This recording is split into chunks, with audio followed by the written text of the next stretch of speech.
Herzlich willkommen zu einem neuen Video. Heute zeige ich euch ein einfaches Rezept für gekochte Nudeln mit einer leckeren Linsen-Bolognese.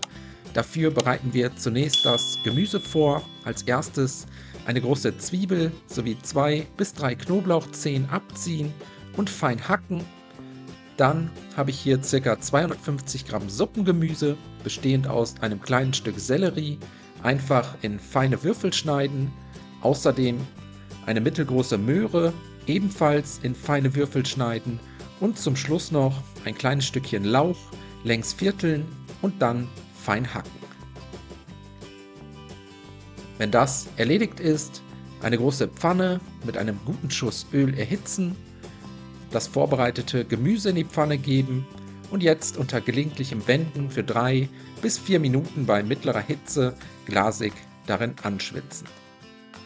Danach kommen die Linsen dazu, 150 Gramm rote Linsen mit einer Kochzeit von ca. 15 Minuten, die Linsen kurz unter das Gemüse rühren, dann die Gewürze mit in die Pfanne geben, je einen gehäuften Teelöffel italienische Kräutermischung sowie geräuchertes Paprikapulver, außerdem schon mal einen gehäuften Esslöffel Tomatenmark mit in die Pfanne geben, anschließend alles einmal gut miteinander verrühren, kurz anrösten lassen und danach mit ca. 100 ml Rotwein ablöschen.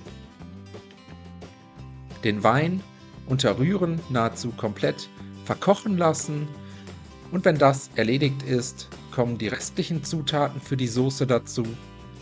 Eine gute Prise Salz, 400 ml Gemüsefond bzw. Gemüsebrühe und etwa 700 ml passierte Tomaten.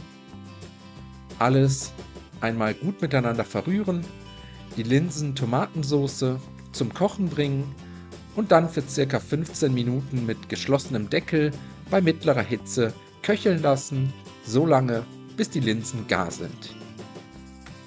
Nebenbei stelle ich mir jetzt schon mal einen großen Topf mit reichlich gesalzenem Wasser für die Nudeln auf, das Nudelwasser zum Kochen bringen und sobald es köchelt 500 Gramm Nudeln hineingeben und für 7 bis 8 Minuten oder nach Packungsanweisung bis fest garen, die Nudeln gelegentlich mal umrühren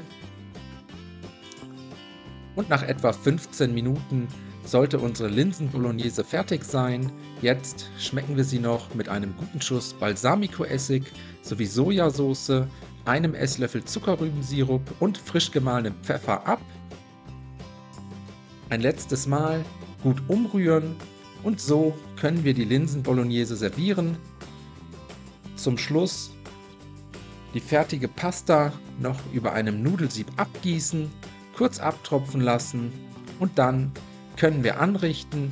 Entweder ihr gebt die Nudeln direkt zur Soße und vermengt alles miteinander oder aber ihr serviert beides separat, die Nudeln auf tiefen Tellern verteilen, die Linsen-Bolognese drüber geben. Wer mag, kann noch mit etwas Basilikum garnieren und dann wünsche ich euch einen guten Appetit. Viel Spaß beim Nachkochen. Bis zum nächsten Mal.